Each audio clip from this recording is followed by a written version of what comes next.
अंग्रेजों ने इंडिया पे बहुत लंबे समय तक राज किया। 1700 के समय से ही शुरू हो गया था। सब कुछ अंग्रेजों के कंट्रोल में था। वही रूल्स बनाते थे, लोगों को कंट्रोल करते थे। अंग्रेजों के राज में जिंदगी मुश्किल थी, खास करके इंडियंस के लिए। अपने ही देश में इंडियंस को दूसरे दर्जे का नागरिक समझा जाता था। उनके पास अंग्रेजों जितने HQ नहीं थे। इससे बहुत लोग गुस्से में थे। उन्हें आजादी चाहिए थी।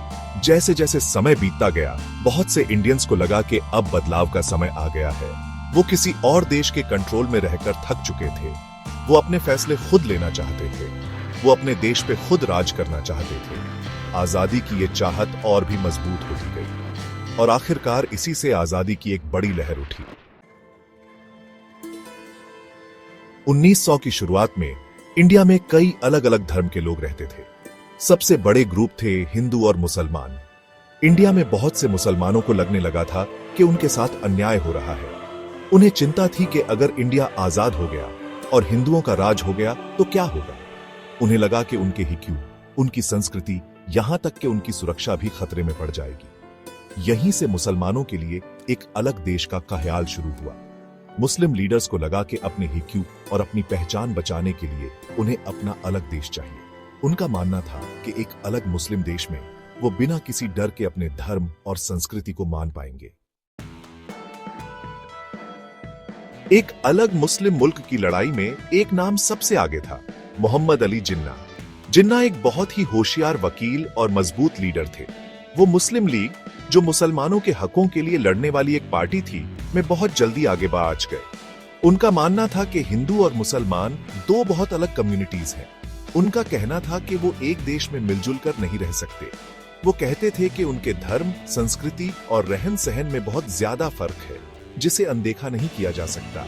जिन्ना, जिन्हें कायद-ए-आजम यानी महान लीडर भी कहा जाता है, ने पूरे इंडिया के मुसलमानों को एक साथ लाया। उन्होंने उन्हें उम्मीद दी। उन्होंने उन्हें अपने देश के लिए लड़ने को कहा, जहां वो अपने कानूनों और रीति रिवाजों के हिसाब से रह सके। उनके जबरदस्त भाषणों और साफ विजन ने उन्हें मुसलमानों के लिए उम्मीद की निशानी बना दिया। वो उन्हें अपना लीडर मानते थे, जो उन्हें उनके अलग वतन के सपने तक पहुंचा सकता था।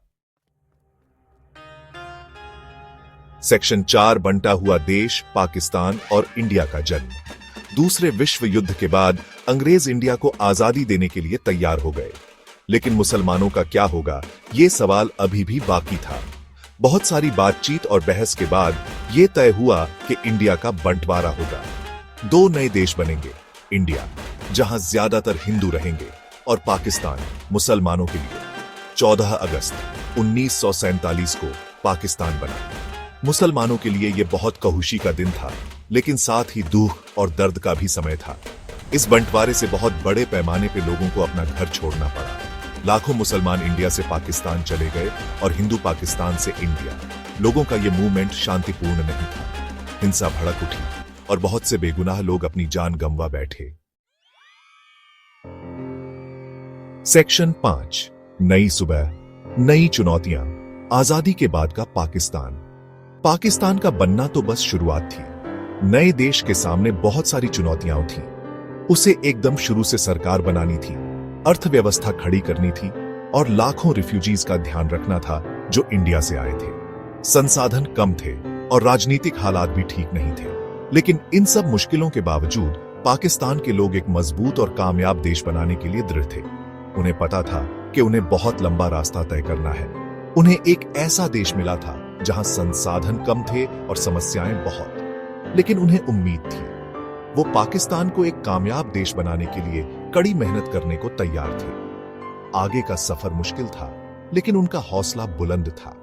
वो अपने नए आजाद वतन में अपने लिए एक बेहतर भविष्य बनाने के लिए दृढ़ थे।